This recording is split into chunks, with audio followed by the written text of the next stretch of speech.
বাসায় তৈরি অসম্ভব মজার গরুর মাংসের হালিম। হ্যালো বন্ধুরা, আসসালামু আলাইকুম। আজকে আমি আপনাদের সঙ্গে শেয়ার করতে যাচ্ছি আমার বোনের বানানো অসম্ভব মজার হালিম মিক্স। তো চলুন বন্ধুরা, দেখে আসি আমার বোনের হালিম রান্নার রেসিপি। আমার বোন হালিম রান্নায় কি কি ইউজ করেছে এটা দেখে নিই। ফুটন্ত গরম পানির মধ্যে হালিম মিক্সগুলো ঢেলে দিল, দিয়ে একটি লাকড়ির সাহায্যে নেড়ে দিচ্ছে। আর এদিকে কড়াইয়ের মধ্যে তেল দিয়ে পেঁয়াজ ভেজে নিচ্ছিল এবং পেঁয়াজ ভাজা হয়ে গিয়েছে। কিছুটা পেঁয়াজ ব্রেস্তার জন্য রেখে দিচ্ছে এবং বাকি পেঁয়াজের মধ্যে গরুর মাংসের ছোট ছোট কিউব করে রেখেছিল ওগুলো দিয়ে দিচ্ছে এবং এখানে আদা রসুনের পেস্ট দিয়ে দিচ্ছে। আর আদা রসুন যেহেতু ব্লেন্ডারে ব্লেন্ড করেছিল, তো ওটা আর কি ব্লেন্ডার জারটাতে একটু পানি দিয়ে ধুয়ে দিল। এখন ওখানে ঢেলে দিয়ে দিল রাঁধুনি হালিম মিক্সের ভিতরে যে মশলার প্যাকেটটি থাকে, সেই প্যাকেটের মশলাগুলো সবগুলোই ঢেলে দিয়েছে। এখন এগুলো সবগুলো একসঙ্গে বেশ কিছুক্ষণ কষাচ্ছে। তো এখানে 2টা তেজপাতা দিয়ে দিল এবং পরিমাণ মতো লবণ দিয়ে দিল। তো বন্ধুরা, আপনারা কিন্তু আপনাদের স্বাদ অনুযায়ী লবণটা দিবেন, কারণ হালিম মিক্সের যে মশলাটা থাকে ওখানেও কিন্তু পর্যাপ্ত পরিমাণে লবণ থাকে।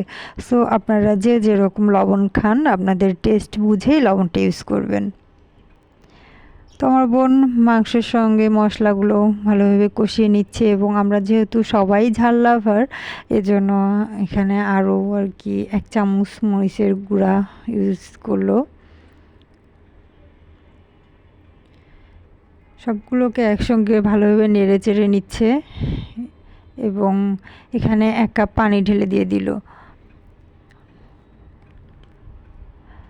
আর আসলে আমাদের ওই দিনের হালিম রান্নাটা আমার বোনকে এত শর্ট টাইমের মধ্যে করতে হয়েছিল, তো যার কারণে আর কি আমার বোন এটি যেন অনেক বেশি তাড়াতাড়ি হয়ে যায়। এজন্য এই ভিজিয়ে রাখা হালিমটা আর একটা চুলার মধ্যে সিদ্ধ হওয়ার জন্য বসিয়ে দিয়েছিল, যেন তাড়াতাড়ি হয়ে যায়। এবং আর এক চুলায় আর কি ওই গরুর মাংসের কিউবগুলো আর কি কষাচ্ছিল এবং যেন সিদ্ধ হয়ে যায়।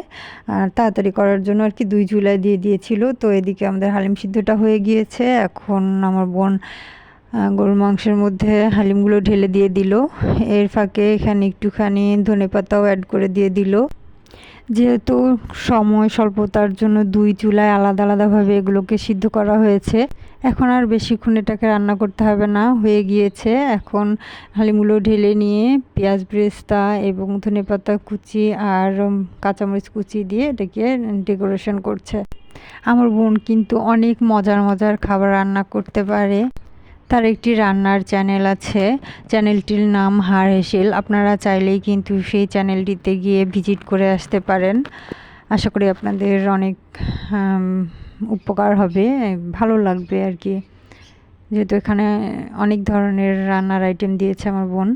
আমি তো কিছুই দিতে পারি না আসলে, আমার ছোট ছোট বেবির কারণে আমার আসলে এরকমভাবে করার সুযোগ হয় না।